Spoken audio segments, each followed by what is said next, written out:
I'm David Brown, Deputy President of Ulster Farmers Union, and I suppose myself and Richard are tasked with, I don't know what we call it, chairing it, but in reality, I suppose it's just really in the form of a welcome and an introduction to Conor Macauley, and we want to express our appreciation to him. He was doing an interview on my farm back earlier in the year, and I cornered him for one of these relating to Open Farm weekend, and it must have been popular because he has returned to the podium again tonight. But just to give you a little bit of background, folks, this competition, and we appreciate and I'm delighted to see as many folk turning in tonight. Hopefully this will not put you off and that you will continue in entering the competition.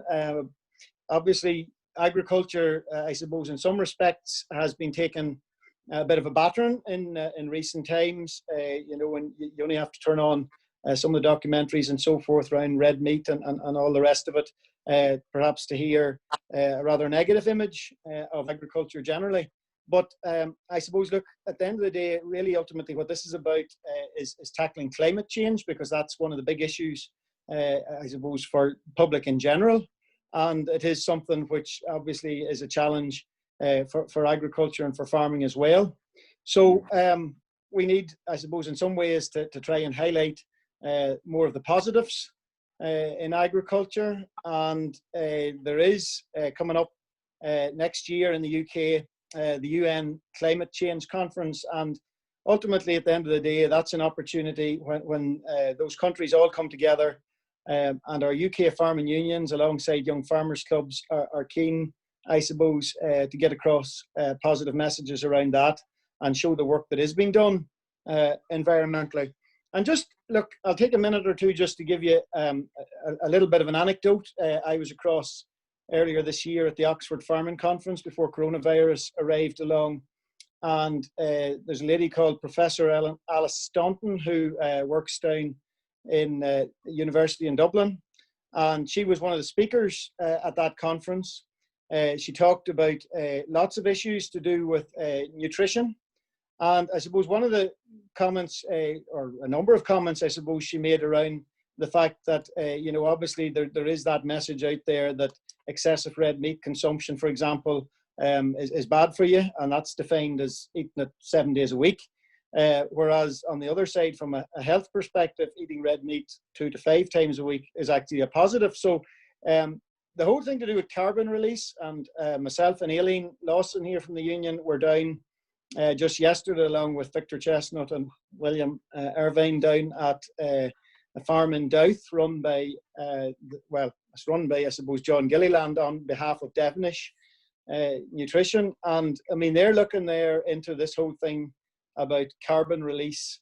And I suppose even just today, our Minister of Agriculture, you know, has indicated his desire to be obviously part of that conversation.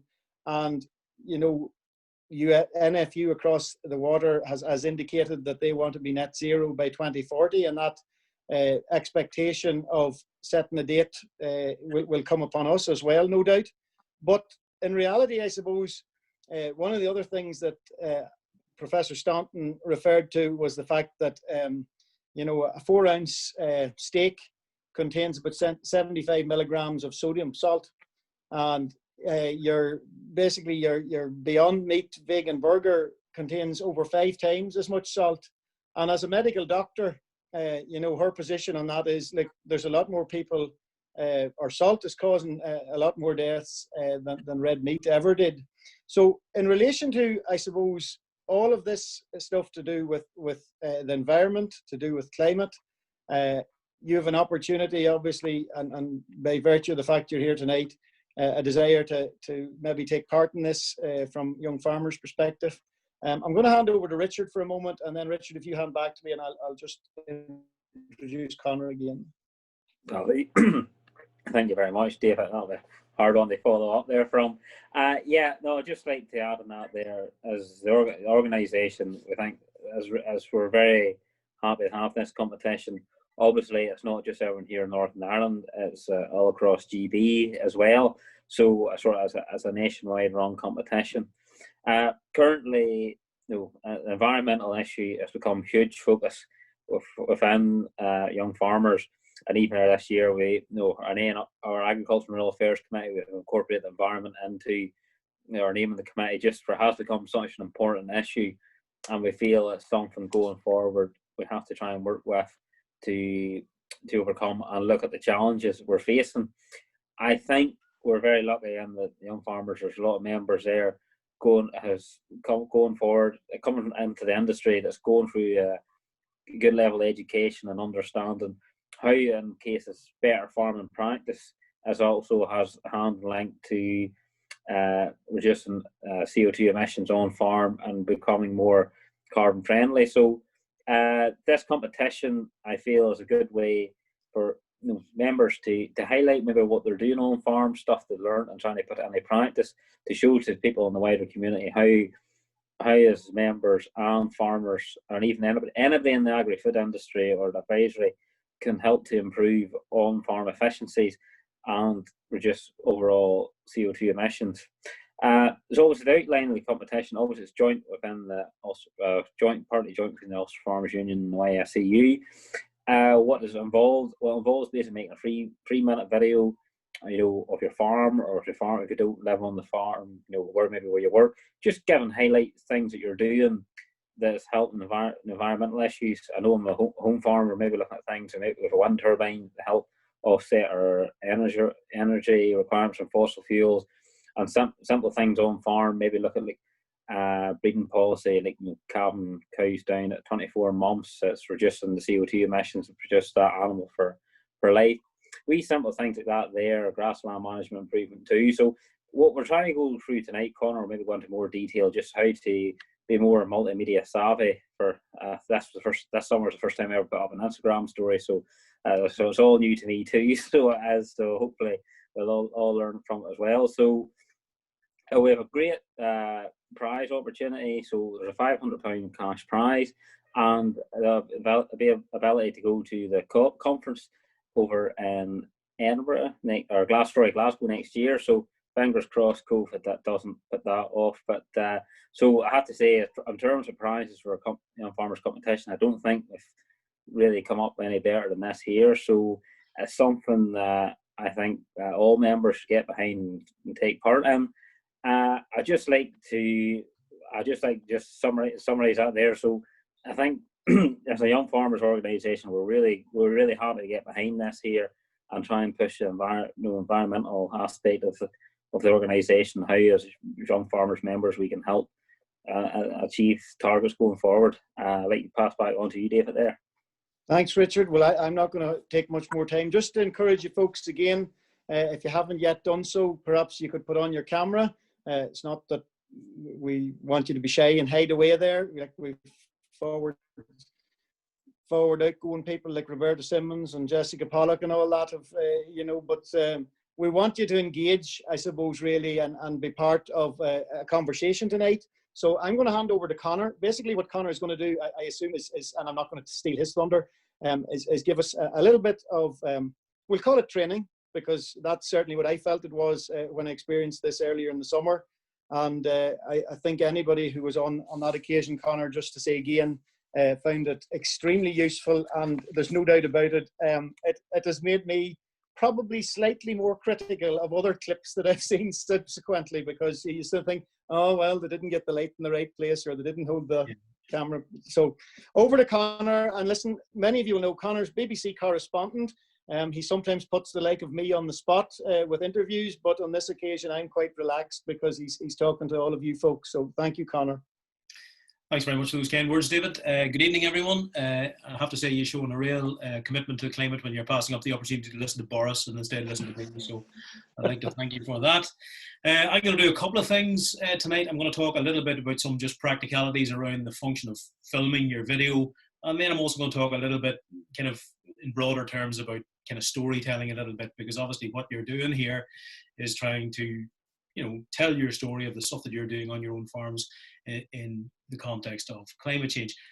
And David is absolutely right. I mean, I've been doing this job for 5 years now. For those of you who don't know me, I do, as David said, agriculture and environment for BBC Northern Ireland across TV, radio and online. And even in the 5 years that I've been doing the job, the focus, the environmental focus when it comes to farming has really, really stepped up in the last couple of years, I would say, to the extent now that you have commitments about things that are going to be done in Stormont's programme for government. So that's the kind of level we're at now. So in terms of, the necessity to engage with this subject and to really kind of meet it square on, which I know all of you are doing, it is very much the case.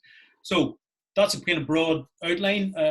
We'll start, I think, with just some practicalities about how you film your video, things about sound, things about, how you get the right pictures, maybe how you stitch it together.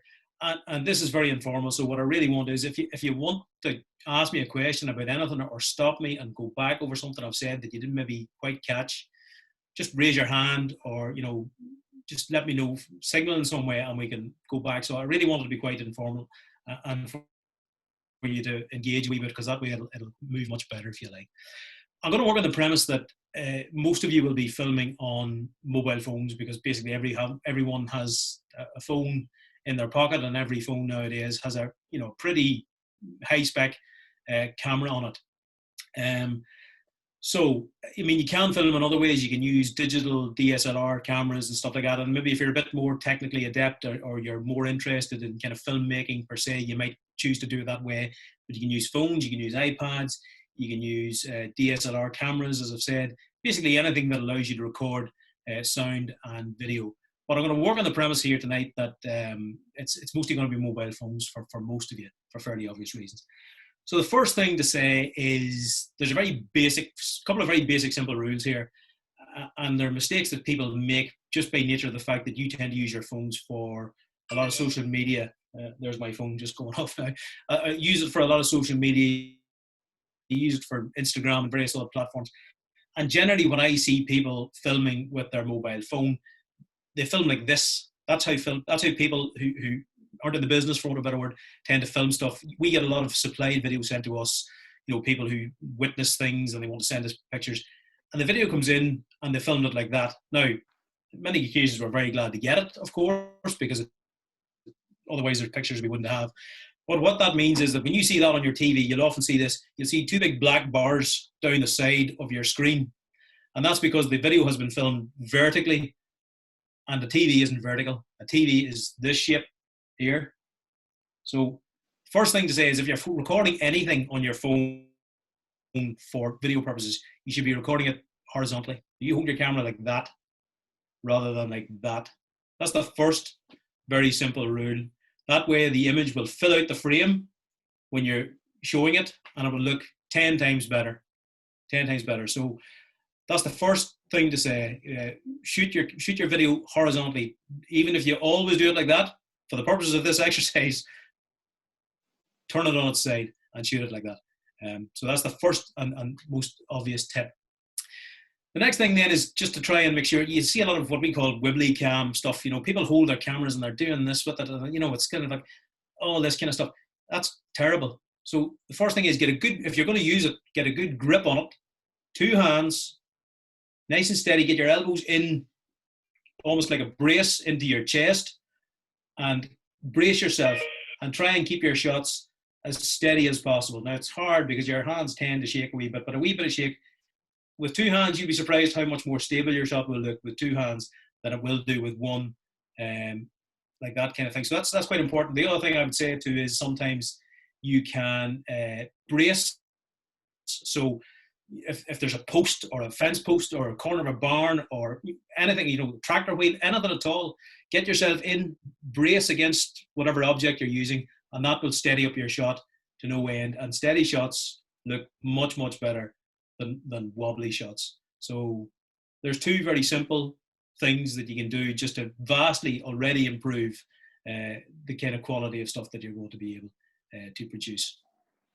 Third thing is what I call zoom with your feet. So all of these cameras have a zoom on them. If you fire up your camera and you're recording video and you can zoom in on the screen, that is a digital zoom. It's not an optical zoom. So the lens isn't doing any work when you do that. It's a digital thing. It's basically what it's doing is it's pushing in on the image, but that means that you lose picture quality.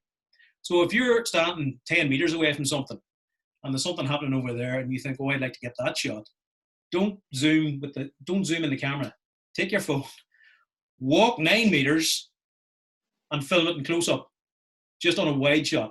Don't use the zoom on the camera. Leave it full out wide. That way you'll get the best pictures you can, and zoom with your feet. So walk, you'll not kill you.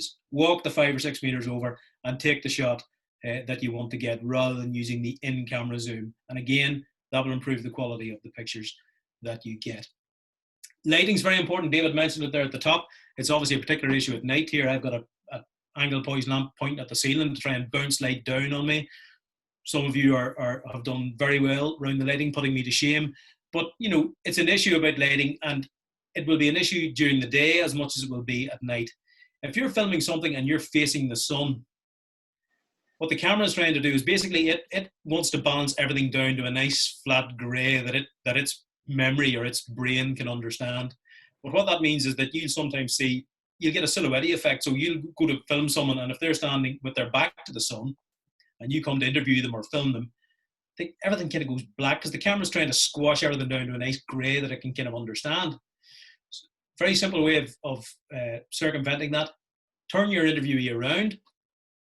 You put your back to the sun so that they're facing the sun. The sun then lights their face, and that way you have no issue. You should have no issue then with that kind of effect of the screen blacking down. It's just a consequence of you facing the available light. It would be the same if you tried to film something in the house in the evening and there was an angle poise lamp in the corner of the room and you filmed in the direction of the angle poise lamp. The camera's going to do the same thing. It's going to squash down the contrast in the camera to try and cope with that. All you have to do is get your interviewee the other way around. So you have your back to the light, get them to face the light, let the light shine on their face, and that way the camera can cope much, much better with that. Then, probably or possibly the worst thing's bad sound. Bad pictures are bad, but bad sound is really bad because, I mean, you can, if the images are strong enough, you can cope with ropey pictures, right? We've all seen the grainy video of a cataclysmic event, and it doesn't matter how bad it is, you watch it because, you know, the pictures are driving the story here. But if you can't hear the sound or there's somebody talking, then it's kind of lost to you because you've no idea what's going on. You lose interest very quickly. People just don't stick with it. So sound's really important. The first thing I'd say is, on your phones, there are a number of different microphones. So just take a wee moment to Google your phone, work out where the mics are and what they do, and just make sure if you are filming that you're not covering them. So, for example, I have charge here. Hang on a second. If you hold your phone like that to film something, you're covering the mics at either end. So you're not going to get decent sound because you're covering the mics. So work out where the mics are on your phone. Make sure they're free, and that when you're filming, then you don't have your finger kind of dropping down over the lens, so you're not getting your finger in the shot. But make sure that your mics are free so that you're picking up decent sound. Now, wind noise is going to be a problem for you guys because I'm hoping that most of you are going to be doing your filming outside. And these mics are very sensitive to wind. So if you get any kind of gust of wind at all, you hear this kind of buffeting noise. I'm sure you've heard it before many, many times. You get this kind of buffeting noise, which makes it very hard to make either yourself out or to make whoever you're talking to out. Now, there's a couple of very relatively straightforward ways of dealing with that or trying to mitigate it. You can't always eliminate it, but you might be able to mitigate it. The first thing is you can buy little microphones. I have one here somewhere. What to do that? There it is. I mean, we're talking a $5, you know, if even, and it's just a little microphone that plugs. There's a wee jack on the end, and for those of you who have a phone with that kind of connection on it, it just plugs in, right? And then you run the mic on a little lead up to your interviewee and you clip it on here somewhere, right? Just clip the mic on there and it's hardwired to your phone. So that immeasurably improves the quality of your sound. And that will make a real difference to whatever, either if you're recording yourself in selfie mode, if you're talking about whatever's going on your farm, or indeed if you're interviewing someone. And these things come with, you know, it could be 1.5 meters of mic there. So you're going to get enough so that you're able to be back, your interviewees over here, and there shouldn't be any issue around that. You don't want to spend a few quid. Everybody, or nearly every phone I know of comes with one of these, which is basically a headset. But you'll be aware, I'm sure, that with every headset nearly nowadays comes this little attachment here, which is just a microphone for making calls or taking calls as well. If you plug that in to your phone, stick the earpiece in your ear.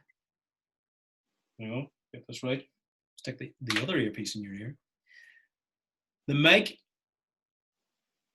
luckily, hangs very close to your mouth. So you're now getting the sound not from your phone, you're getting the sound from here. And again, if you're in selfie mode, this means that instead of the mic being 2.5 feet away from you on a windy day, the mic is now here on a windy day. So you're vastly improving your chances of picking up decent quality sound that you're going to be able to use as part of your video. So same for AirPods. If you're lucky enough to have an iPod with those very fancy AirPods, good for you. But they do the same thing. You'll see John Campbell, our business guy, uses them. We are now using phones for lives as a result of the lockdown. And you'll see John sitting in his back garden with his earpods in. And the reason that he's wearing those is for the sound. So that because there's a wee mic in those as well. And again, it just sits kind of on your cheekbone and it picks up much better quality sound. If he was sitting in his garden and the phone was 3-4 feet away from him and he was talking, you would struggle to hear him. So something as simple as that attachment that comes with every phone can make a vast difference to the quality of the sound that you're going to get. Right, okay. Then just in terms of, that's the kind of few of the practicalities. Then after that, it's kind of working out what shots you need to take. And I would say, first thing is take a lot of shots. Take quite a variety of shots. So what's good for the purposes of this exercise or any kind of storytelling is a process. So say, for example, Richard talked there about calving down cattle. If you were calving down cattle, the process of calving down is very visual, first of all. So you need something that's going to be visual.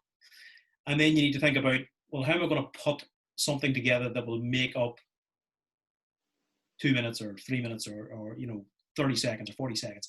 And it's not enough just to kind of stick the camera, stand here and have the cow calving, there's the cow calving, I'll do a minute and a half of that. No. You need to be doing, I would say a minimum, so 10-second shots is kind of the way I work in my head when I'm using this stuff. So I normally, I count it out, 1001, 1002, 1003, 1004, 10 seconds of a wide shot that sets the scene. So what other shots do you want in that sequence when you think about it? You want to see, obviously, the business end. So round the back of the business end, again, 10 seconds, 1001, 1002, steady shots, not moving around, not all this jiggery-pokery, just nice steady shots, a wide shot, and then you've got a tight shot, a close-up shot of the business end of the cow. And on top of that, if somebody's there helping her, you want a good shot of the face of the person who's watching to show the kind of drama of the occasion, for want of a better description. So again, it's going to be 10 shots of that. And just kind of think about putting together a sequence of different pictures. Some of them from far away that show the whole event unfolding. Some of them close up that show the detail of the event. And that way, if you have a good mix of pictures, and we call them cutaways in the trade, but basically it's just a good mix of different types of pictures, wide shots, close-up shots, the face, the cow's face, anything that kind of you can stitch together then into a nice kind of story arc that kind of shows you the calving process from start. And obviously then when the calf slides out, the calf, you can see how you put together a block of 6 or 7 different shots that will show the kind of the drama of the cow calving in a nice kind of a story arc. So I suppose that's one example. Just kind of think about the range of shots you're going to use. Don't think, one shot's going to be sufficient. Think a multitude of shots. Think a mix of faraway shots and close-up shots that will allow you to edit them together, because you're going to obviously have to edit this in some form as well, probably. What else would I say about that? That's the variation of shots. Oh, yes, this is a good one. These things, when you're in video mode, are power hungry. They will suck the life out of your phone if you're shooting a lot of video on them. So I always carry just one of these, just a wee battery pack. So if you're out doing something and you're 5 miles from the home farm and you think you've got a day's film on your phone, you haven't. You've probably got about maybe an hour and a half film on your phone. carry a battery pack, carry the extension lead that you need to connect it, so that you have plenty of power and you can keep going through the day rather than having to cut loose halfway through, maybe miss a shot, that would be vital. So carry a wee bit of extra power as well. Now I'm going to stop there for a moment, and I'm going to see if anybody has any questions or wants to raise any issues or wants to talk about any of that or wants to ask any supplementary questions. So let's be having you. Okay, folks, fire away there. Don't be shy.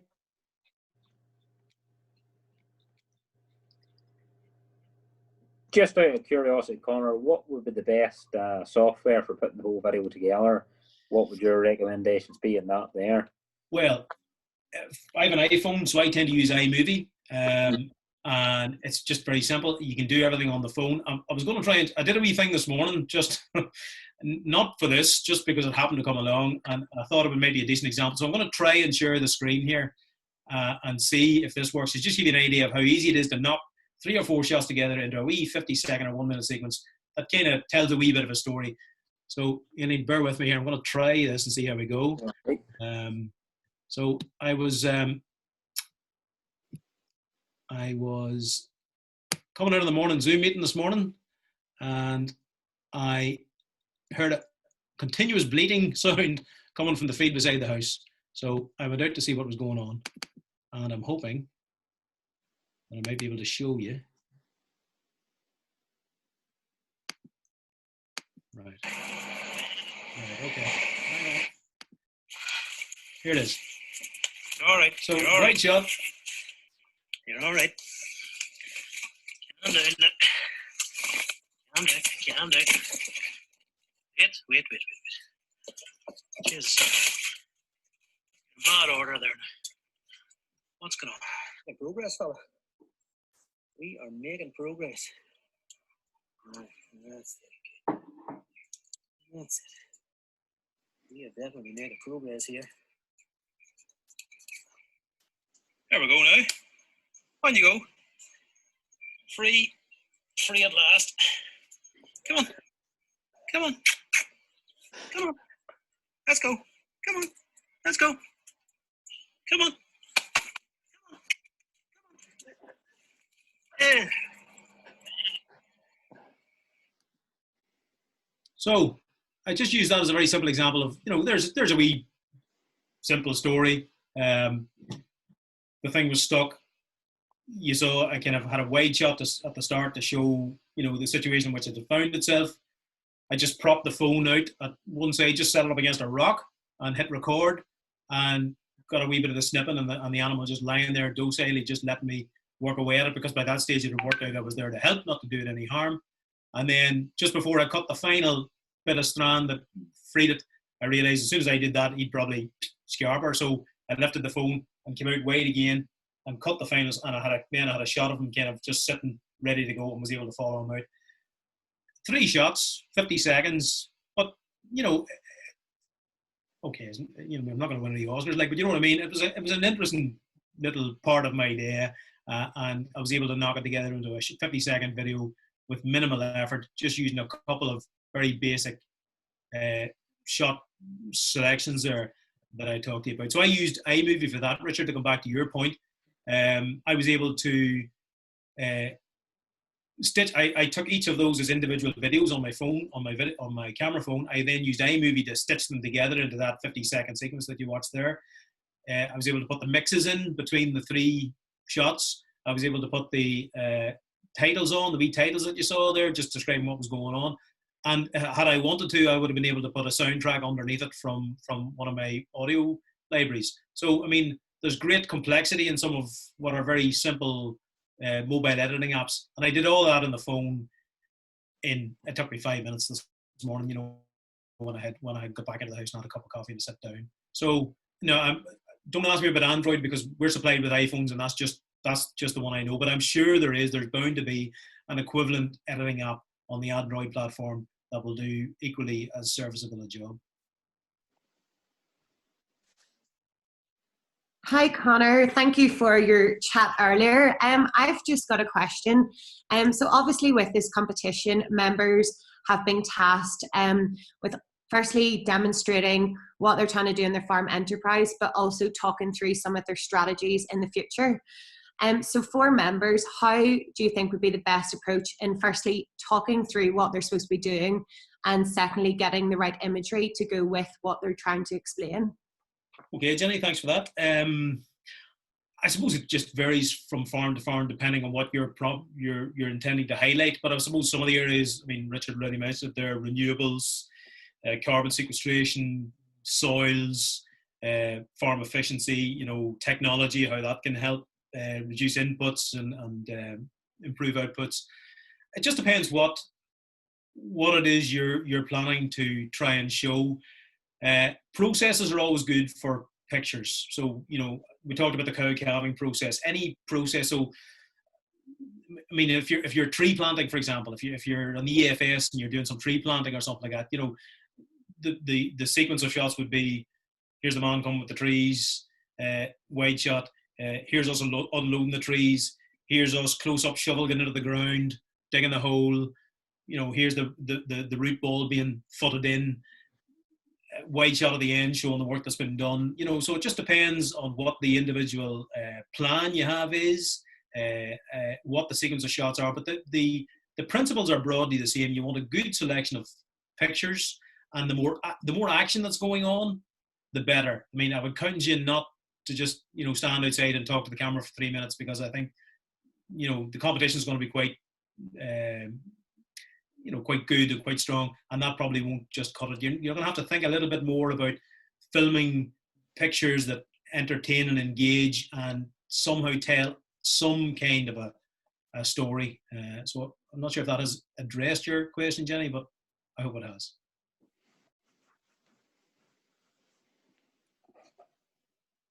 Anybody else there? Or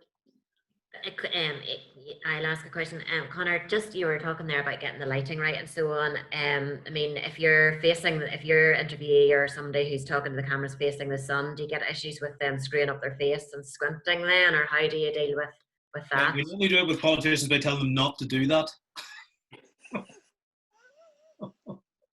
So people say, "Oh, I can't see, I'm squinting," and if they're a politician, we go, "Yeah, you are. Don't squint. It looks bad." So. There's a little trick we have we'll be gentler to you guys because you're not politicians. So there's a wee trick that we use sometimes if we have to look at if we're facing the sun, and it works kind of for a short period. So you close your eyes, you let the sun shine through the lids of your eyes for like 5 or 10 seconds, and then you open your eyes, and then it's not just as kind of, so that's just a wee technique, but there's no way around it, really. Although, to be fair, given the time of year that we're now moving into, it's probably not going to be that big of an issue. But the same holds whether the sun is shining and splitting the stones or not. If you can work out where in the sky it is, even if it's behind the clouds, I would still say get your interviewee to face the available light source, no matter how good or bad it is, because it's still going to help lift the quality of the pictures. Any more? No? All right, well, I'll move on then, if that's the case.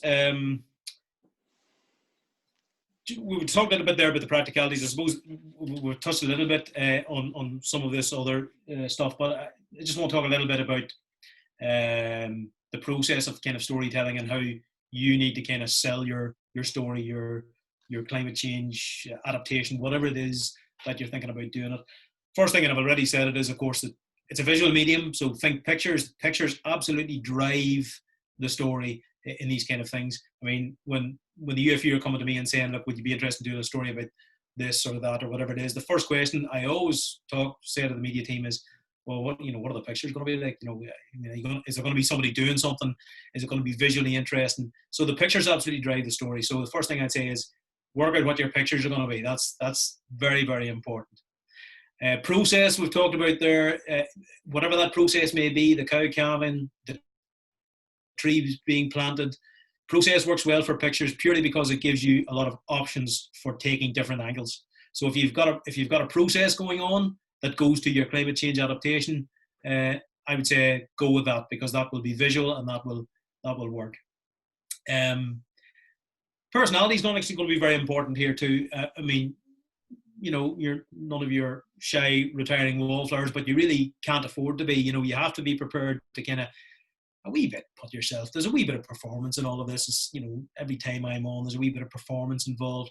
I know that the young farmers do a lot of kind of drama and stuff like that. So kind of work your inner stage presence is what I'd say. Don't be afraid to kind of push yourselves a wee bit. And even if you think this sounds a wee bit corny or stupid, you'd be surprised, actually, when you look back at it, or you show it to somebody else, actually, they'll go, no, that really works. So don't be afraid to kind of, shrug off that maybe innate shyness that you have and really be prepared to kind of give it a lash, to talk to the camera, to take me somewhere. This is we have this thing called like show and tell. So, take me somewhere and show me something, engage me, show me something that's going to kind of pique my interest, and keep me with you for the 3 minutes, because if my attention starts to drift, you've lost me. So, let your personality shine. Show us your farm. I mean, you're proud of these places. Let it out, is what I would say. Let your personality shine through, and that's also going to be a very important part of it. The other thing I would say, and it's something I try not to do, is never assume knowledge on anyone's part about anything, because I know when I'm doing farming stories, I'm not really broadcasting to you guys, because there's nothing I can tell you about farming, obviously. In fact, you can tell me a whole lot more. I'm talking to a general audience who are interested in maybe rural life and rural affairs and the farming communities and the communities around them. But you could never assume knowledge. So, if a cow's calving, going back to that example, don't assume that everybody knows what's going on, because for the most part, they probably don't have a clue what's going on. So, if you've got a process going on, tell me what's going on, and tell me why you're doing that, and why are you using this calm yet, and what's the risk from the molar now, and just don't assume knowledge. You may think, but sure, everybody knows this. Everybody knows that this is quite a dangerous thing we're involved in here, and there's a risk here. People don't know that, so tell them what you're doing, tell them why you're doing it. Engage them, and don't be afraid to kind of say stuff that you think, well, sure, everybody knows that, because the reality is that people who are watching this and people who will be watching these videos will be watching them outside of the farming community. You have to remember that they're going to be shown potentially on the net, where people will be accessing this information. So don't assume a knowledge of any kind. That's a very dangerous thing to do, is to assume knowledge. And I've said, of course, don't be shy, and that is true. Don't be shy. You really have to kind of put yourself out there a wee bit. And for 3 minutes, I would say 3 minutes. So is it a long time? 3 minutes is a long time in television news. I'll tell you that. If any day I get 3 minutes for a television news package, a bad thing has happened, right? Because time is of the essence in television news. If you imagine we have 25, 26 minutes of a program, and we have to cram all this stuff into it. So most days I'd be told minute 45, 2 minutes max tops. And sometimes if you're naughty, you can squeeze an extra 5 or 10 seconds out of it. But if you go any further beyond that, you're getting your knuckles wrapped and you're getting told to trim it back. So 3 minutes is quite a long time, I suppose, but keep it moving. Try and keep it moving. Try and keep it engaging. Show us different things. It all goes again just back to that idea of what story are you trying to tell, and try and find the most engaging way of telling it, and show us what's going on in your farm and tell us why it's a good news story. David, I have. Yeah, well, I think if there's anything else that you want to ask me, there's probably just a comment in light of your last one there, Conor, that I was going to make to the folks, and that is, for those of us, that Lindsay that's on the call here tonight, part of our comms team in UFU, generally when I'm asked to do a clip to camera at home here or on the farm or whatever, I'm instructed and directed as to what the content, it's about a particular subject, a particular topic. And I appreciate, what's been described to you folks there is something that ultimately, at the end of the day, has probably open-ended, I suppose, in terms of what you might choose to do, or choose, a couple of stories to tell. And I guess, as Conor has said there, that's the thing that struck me when you were talking, Conor, was, actually making the decision about what story you're going to tell is the first part of all of this, Yeah, that's probably the most important decision you'll make, is what story am I going to tell, and then after that, what are the pictures I'm going to use to tell it. So Yeah. once you've worked those two things out, you're kind of halfway there. Aye, That- I recommend setting down like sort of like a spreadsheet. Just target what you're going to do, how long you're going to each subject. Just sort of have a plan to work off. I wouldn't do it as formally as that, because that can, if you plan it to the nth degree, you maybe lose a wee bit of the magic in the middle somewhere. You kind of need to. There's a wee bit of go with the flow here. Like, it's kind of, let's just see what happens. People always pieces of camera are cases in point for me. So piece of cameras where a reporter, pontificates to the camera about whatever it may be. You see them all the time. Reporter stands, making a hand saying, listen up, because this is really important, because I'm talking now, right? And people do those in all kinds of different ways. And some people learn it off. So people go off and write it down and go way off and stand in the field and pacing up and down for 5 minutes and recite it in their heads and learn it off. I don't do that, because I think I used to do it. I'm not making any great shakes of myself. I used to do it that way. I started to think, it looks a bit stilted or something. It looks a wee bit forced nearly. So now what happens is the cameraman says, will we do the piece of camera? And I say, yes. And he said, what are you going to say? And I'd say, I don't know yet. You start shooting and I'll start talking and we'll see what comes out. And that's kind of, I think for the purposes of this exercise, there's a wee bit of that. You just need to kind of not get too scripted about it. Just kind of tell us in your own words, in a very straightforward way, just the way you would normally address your pals, down the pub or at the young farmers meetings or whatever it is. I would use that language. I wouldn't get too caught up about, what words I'm going to use here. It's more important that you're natural, I think, than you have a script and you're getting your point across, because trust me, if you're natural and the pictures are good, you'll get your point across. Thank you for that. Okay. So Conor, what would be your advice really for background music? I've seen quite a few videos, I'm sure all of us have, that the content's great, but actually when the background music is put to it, a lot of people aren't really heard, and like background music sort of takes over.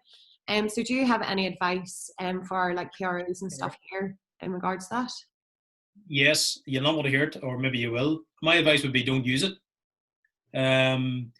You just going back to that wee video with the sheep there, right? So when you think about the audio that was in that, first of all, you had the sheep going, going mad because this thing was hung on a fence, right? Then you have me kind of going, right, calm down, everybody calm down, it's all right, listen, it's all right. I'm talking to it just to try and keep it calm. Those are the wee bits of audio, the wee bit of tractor noise going past, that kind of natural sound is very, very important, and it really helps drive your story along. So if you've got any kind of natural sound, that if you're bumping along in the tractor and that kind of sound is nice. Really, music. Once you're adding music, you're probably running out of ideas. So you'll be driven by the pictures and by the natural sound. If you've got the animals bellowing in the fields, or you've got the combine going, or whatever enterprise you've got going, or the sheep going, those are the kind of sounds I would want to hear and would expect to hear on these kind of videos. I wouldn't necessarily be looking for music, to be honest. Yeah. I just comment on that, Conor, and it's one of your colleagues, Julian Fowler, that did a farm safety video on my farm some time back, and I mean, he didn't need me. All he needed was the telehandler going around the yard and the bull bellowing or a cow roaring, so it's that sort of background noise that makes people know you're on a farm. Yeah. I suppose it's really good.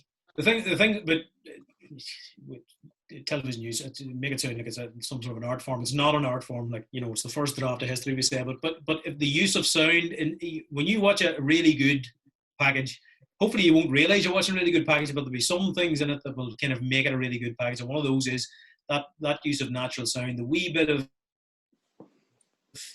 whatever the available sound is. It doesn't really matter, but people should use it almost like a punctuation mark, like nearly like a comma or a full stop. It just breaks up the unrelenting pictureness of it. It just gives everything a chance to breathe a wee bit, for people to take in maybe what you're talking about. It just gives them a wee moment to gather themselves. I'm not saying lay 30 seconds of it. I'm saying, we would use maybe 3-4 seconds. I did a piece the other day about biodiversity habitats. a big swan took off in the middle of the piece, and I just let it, you just let the sound of this thing, and then the wings go, because they make quite a racket when they're going, like, and you can hear the wing beats of it just for like 2 or 3 seconds. So I said something, whatever, I can't remember. Things aren't going so well. Bang, swan takes off like a, like a Concorde, this thing, and you just hear it for like 3 seconds when you're thinking about that last sentence before I dump the next sentence on you, So it's almost like a wee bit of punctuation. It's like a visual oral punctuation in a really nice piece of video that comes together. So I would use whatever available sound you have on your farms and just try and use it in a way that just kind of breaks up your piece a little bit. So it just kind of, the sound nearly stitches the pictures together, if that makes any sense. I think about this an awful lot, probably too much, but the sound for me is the thing that kind of is the wee link that stitches the really nice pictures together.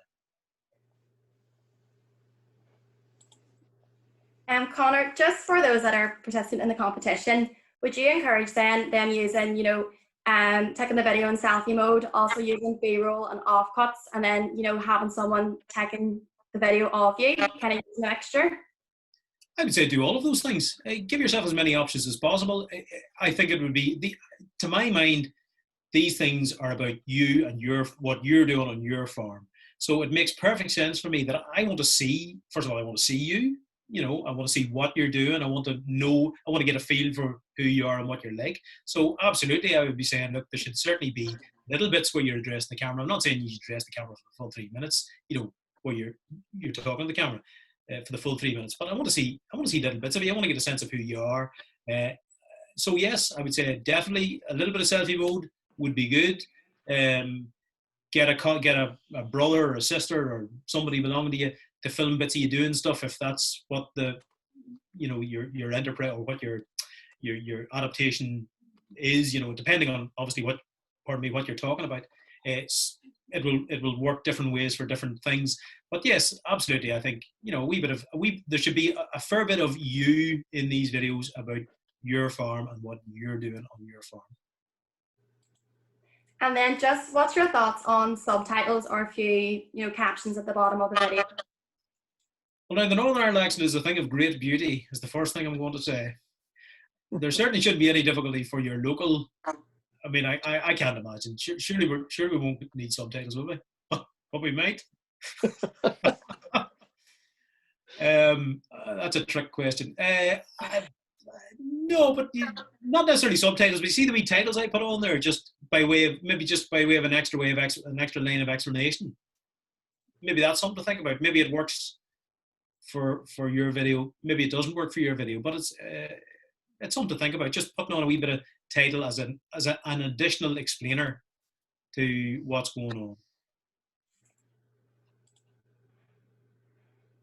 Conor, you would see, maybe in a news piece or something like that there would be statistics or graphs sort of displayed to show maybe a trend or something like that. How do you think that works? I don't think it works for the purposes of this exercise because, at that once you're talking about statistics and percentages and 27% and, all that kind of stuff, you're at macro level. You're kind of at what's the government going to do about this rather than what am I doing down here? And what I'm doing down here doesn't really go to statistics to my mind. What I'm doing down here is just what I'm doing because I think it's the right thing to do. So for me, I don't think I'd want to see a lot of graphs or stats or, no, I just want to find out about you and what you're doing on your farm and why you think it's important that you do it and what you hope it'll achieve. Personal, just make it personal, make it about you, make it about your business and your contribution to what clearly needs to be done.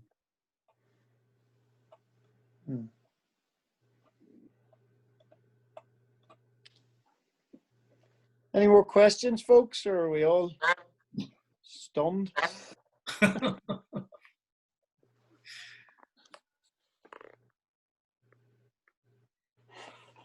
No more takers. No. There's nobody coming in there, so sorry. I'm hearing an echo. Is there? Sorry, folks, I'm on an iPad and I'm scrolling across to see is somebody waving at me trying to come in there, but maybe not. Right. Anybody want to wave? We'll take a wave if you can't talk. No. All right. Well, look, I'll just sum up then very briefly, Dave. That's fine. A couple of things. Shoot that way. Okay, that's important. Sounds really important, and I would say personality is important. So, if you want 3 takeaways from tonight, shoot horizontally, think about your sound, and let your personality show through. Those are my 3 takeaways. Okay. Well, listen, folks, on your behalf, I want to say, special thanks to Conor for taking the time again to cover this. And I think at the end of the day, I genuinely could say I had 2 years in the UFU of doing it wrong. And I'm not saying, Lindsay, that you're going to get them all right, but there's definitely a few points that I picked up back in the month of May or June when Conor spoke to us first off that I've put into place in some of the clips. Not that don't get me wrong, I'm not like this man, I'm not out filming every day. And the other thing I've learned tonight is that he puts on a bit of a performance, so I'll keep that in mind the next time he's interviewing me. So I wasn't aware of that, Conor. Oh, every time. Yeah. But listen, if there's no more questions, Aileen, are you happy enough with that, folks? That we and look, at the end of the day, guys, I'll let Richard say a few words too, just to give him a word of warning there. But I would encourage you, folks. I hope tonight has enthused you in terms of your desire to get out there and try and tell those stories, because really that's what this competition is about. And I mean, Conor has referred to examples maybe that are more in the mainstream farming, but in reality, the stories about the environment, whether that be about tree planting, hedges, and all of the different things that I suppose we perhaps somehow, as those of us who are farmers, take somewhat for granted, and yet, as Conor has described, people need us to tell them that story. And to create the story through the pictures and the film and video that you take. So that's me done as well. Richard, do you want to maybe say anything in conclusion? And yeah, thanks, Steve. I just want to say, I think in terms of, it's always good to have another competition for the young farmers, but I say that this is more than a competition. It's sort of just to highlight as an industry and what members, what we can achieve and what we're doing, that obviously, and sort of putting out to the public. Like as Conor said, made a point earlier, we may understand what we're doing, but the general public won't. And I think getting out in social media, understanding we have a good grasp on the environmental impacts of the farming we're doing and how to improve that there. So really, most of all, enjoy it. Go around the farm. You might learn something new from it too, and just sort of give an insight into what you're doing on farm, and sort of take it easy, sort of simple, straightforward, and just try and get the most out of it too. That would be my recommendations there. Yeah, and as Conor has also suggested, if you feel inclined to make use of some of your family to film yourself, do that as well. But listen, folks, just unless Conor, you've something else to add, I want to say a final thank you. No, not really. I just thank you all for your attention and for those couple of questions. And I suppose just, as Richard said, just enjoy it, because it can be a bit of crack, the filming, and it's a bit of fun trying to pull it together. And it's not an exact science, and don't worry if it's a wee bit rough around the edges, because some of the best pieces are a bit rough around the edges. So just give it a lash. Yeah. Well, for those of you young farmers, I don't know if you know Margaret Little down here in County Fermanagh. Andrew would have been very involved in young farmers, but Margaret's out there, I think, filming every blooming day, because she's just constantly putting stuff up there. So if any of you get the bug for this, who knows what clips you'll be sending us in the future. So I want to wish you well in the competition, and as Conor says, most importantly, enjoy it, because at the end of the day, you have a story to tell, and if you have an opportunity on your farm or on a family farm to create that story, it's your story. Nobody else can tell that but you. And we look forward to seeing those coming in. And obviously the like of Lindsay is at this every day in terms of communications, but I'm sure there are folks within Young Farmers that have been involved in debating competitions and all sorts that are well capable of speaking as well as filming. So we wish you well with it, and look forward to seeing the outcome of it all. So thank you folks for joining us. Thank you. Thanks, Thank you folks. very much, Good night. Good night. Thanks.